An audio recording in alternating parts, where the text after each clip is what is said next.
Film की शुरुआत होती है एक जोड़े मार्कस और एमिली से जो मेक्सिको छुट्टी मनाने आए हैं। होटल जाते समय मार्कस कंसीयर्ज मोरेलियो को कॉल करता है ताकि सब कुछ सही हो।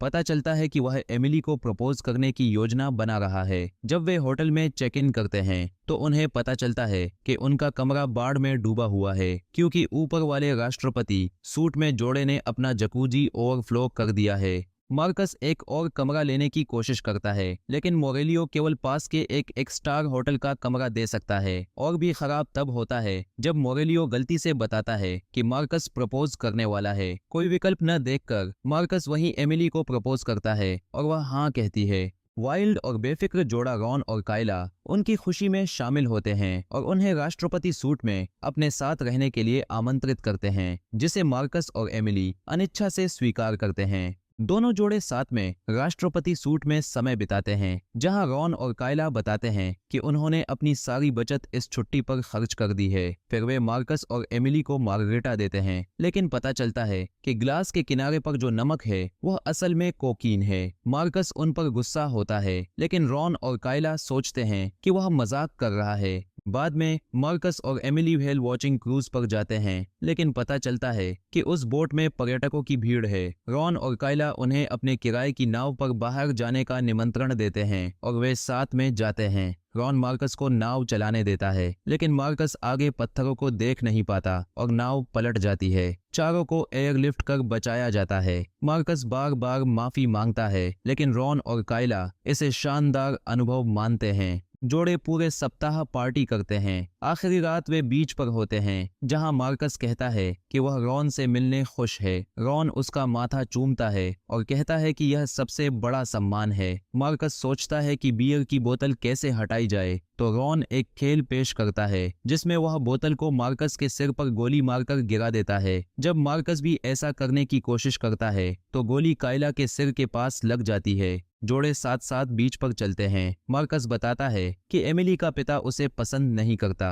क्योंकि उसकी पिछली शादी फेल हो गई थी। रॉन और काइला सुझाव देते हैं कि मार्कस और एमिली उसी रात शादी कर लें। वे दोनों को एक गुफा में लेकर जाते हैं, जहां एक शमन मायन रीति रिवाज से उनकी शादी कराता है, रॉन को बेस्ट मैन बनाकर। शादी के बाद दोनों जोड़े समंदर में एक चट्टान से कूदते हैं। वे होटल लौटते हैं, ड्रग्स और शराब लेते हैं और मार्कस बेहोश हो जाता है। वह होश में आता है और काइला को अपने ऊपर देखकर धन्यवाद देता है, फिर से बेहोश हो जाता है।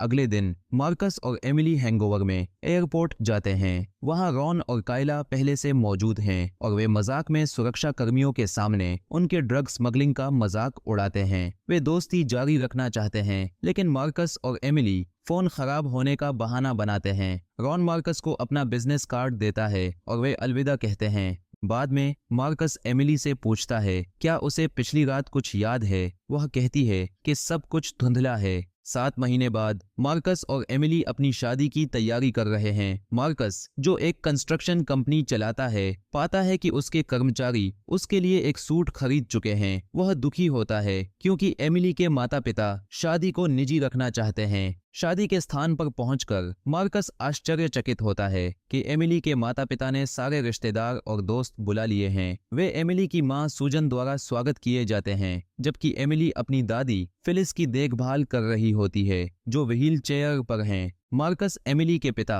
हेरोल्ड से बात करता है, जो उसे एक साधारण निर्माण श्रमिक समझता है। फिर हेरोल्ड मार्कस को परिवार की विरासत की अंगूठी सौंपता है। मार्कस फिर एमिली के भाई गैब से मिलता है, जिनके बीच तनाव है क्योंकि पहले मार्कस ने गैब को मारा था। गैब अपने दोस्त बेनेट से भी परिचय कराता है। अचानक एक कार गेट से टकरा जाती है। ड्राइवर रॉन और काइला सोरे बमोते से गायब होते हैं, जो गुस्से का दिखावा करते हुए कहते हैं कि मार्कस और एमिली ने उन्हें शादी में नहीं बुलाया। फिर जोर से हंस पड़ते हैं। हेरोल्ड उनके पास आता है और रॉन तुरंत उसे अपने पूर्व ग्रीन बैरेट होने का प्रमाण देकर जीत लेता है। हेरोल्ड रॉन और काइला को एकमात्र खाली कमरे राष्ट्रपति सूट में रहने की अनुमति देता है। जब मार्कस और एमिली पूछते हैं कि वे वहां क्या कर रहे हैं, तो काइला बताती है कि वह गर्भवती है और रॉन संकेत देता है कि इसमें मार्कस की भूमिका है, जिससे मार्कस घबराता है क्योंकि उसे अपनी यात्रा की यादें याद आती हैं। अगली सुबह हेरोल्ड एक फॉक्स हंट आयोजित करता है जो असल में एक लोमड़ी को पकड़ने की बजाय उसके पीछे दौड़ने जैसा होता है। हालांकि इलाके में किसी ने लंबे समय से लोमड़ी नहीं देखी है। शिकार के दौरान मार्कस और रॉन साथ चले जाते हैं, जहां रॉन मार्कस को जंगल से भोजन कैसे जुटाना है यह दिखाता है। वहीं हेरोल्ड एमिली और काइला को बताता है कि वह अपने ससुर से मेल नहीं खाता था, और एमिली कहती है कि मार्कस और हेरोल्ड के बीच भी वैसा ही मामला है। जब वे एक खास मशरूम पर पहुंचते हैं तो मार्कस उसे खा लेता है, इससे पहले कि रॉन समझा सके कि यह एक बहुत ही शक्तिशाली हल्यूसिनोजेनिक मशरूम है। मार्कस तुरंत नशे में आ जाता है, इसलिए रॉन भी मशरूम खा लेता है ताकि वह उसकी मदद कर सके। दोनों अजीब हो जाते हैं। तभी मार्कस को लगता है कि कोई लोमड़ी उस पर हमला कर रही है। वह उसे मारने के लिए चाकू पकड़ता है, लेकिन रॉन उसे रोकता है और हेरोल्ड और उसके समूह की ओर इशारा करता है। पता चलता है कि वह लोमड़ी हेरोल्ड का कुत्ता है जो खेल खेल में मार्कस पर कूदता है। हेरोल्ड सम्मानपूर्वक मार्कस से बात करने की कोशिश करता है, लेकिन मार्कस की हेल्यूसिनेशन के कारण वह हेरोल्ड को जोकर समझकर हंसने लगता है। रॉन बीच में आता है और कहता है कि वह जानता है कि मार्कस हेरोल्ड की इज्जत करता है और परिवार का हिस्सा बनना चाहता है। अगले दिन मार्कस और गैब के बीच बहस के बाद मार्कस रॉन को अपनी शादी का बेस्ट मैन नियुक्त करता है और अंगूठी सौंप देता है। बाद में वे साथ में गोल्फ खेलने जाते हैं, जहां वे गैब और बेनेट के खिलाफ खेलते हैं। मार्कस को यह पसंद नहीं आता। रॉन सुझाव देता है कि वे मैच पर दांव लगाएं। रॉन नशे में लगता है और वे बीच बीच में हर होल मिस कर देते हैं। रॉन बताता है कि उसने पैसे शादी की अंगूठी गिरवी रखकर कमाए। मार्कस बहुत गुस्से में होता है। तब रॉन गैब और बेनेट के साथ सारी रकम और बेनेट की फेरारी तक दांव पर लगाता है। रॉन आखिरी होल पर एक अद्भुत स्विंग करता है और होल इन वन मारकर दांव जीत जाता है। बाद में वह मार्कस को बताता है कि उसने एक गोल्फ कोर्स के कर्मचारी को रिश्वत दी थी ताकि गेंद को होल में डाल दिया जाए। लड़के पॉन की दुकान पर तब पहुंचते हैं जब वह बंद होने वाली होती है, जहां मार्कस अंगूठियां वापस लेता है। रॉन ऊपर उड़ते हुए एक पक्षी को देखता है और मार्कस को धक्का देकर उसे पक्षी के नीचे आने से बचाता है। इससे मार्कस अंगूठियां सीवर में गिरा देता है। वह रॉन पर चिल्लाने लगता है कि उसने यह सब क्यों किया और उसे गला दबाने लगता है।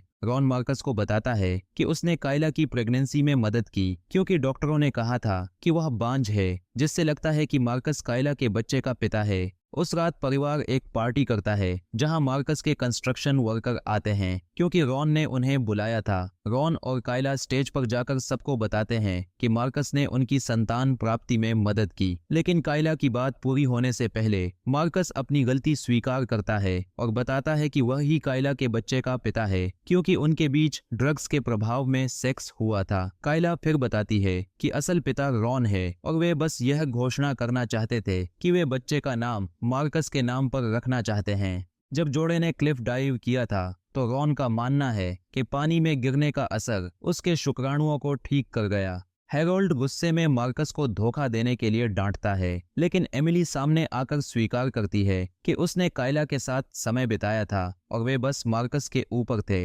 मार्कस शामिल नहीं था। हेरोल्ड मांगता है कि मार्कस अंगूठियां लौटाए, लेकिन मार्कस बताता है कि उसने उन्हें खो दिया है। गैब उसे डांटता है तो मार्कस उसे फिर से मुक्का मार देता है। इसके बाद गैब के दोस्तों और मार्कस के कंस्ट्रक्शन वर्करों के बीच लड़ाई हो जाती है और मार्कस उदास होकर चला जाता है। बाहर मार्कस और एमिली बातचीत करते हैं ताकि गलतफहमियां दूर हो सकें। फिर वे काइला को दादी फिलिस को विशेष दवा देते हुए देखते हैं। इससे वे रॉन और काइला पर चिल्लाते हैं कि वे बिना उनसे बात किए चीजें क्यों कर रहे हैं और कहते हैं कि वे कभी दोस्त नहीं थे और जानबूझकर उनसे संपर्क टालते रहे क्योंकि वे पागल हैं। रॉन और काइला को चोट पहुंचती है और वे जाने का फैसला करते हैं। मार्कस और एमिली की शादी के दिन दोनों सोचते हैं कि उनकी शादी नहीं होगी। हेरोल्ड आता है, लेकिन कंस्ट्रक्शन वर्कर सभी नशे में होते हैं। पता चलता है कि मार्कस ने अपनी पूर्व पत्नी से तलाक लिया क्योंकि वह मंदी के दौरान कुर्बानी देने को तैयार नहीं थी और मार्कस ने अपने खर्च पर सभी मजदूरों को भुगतान किया।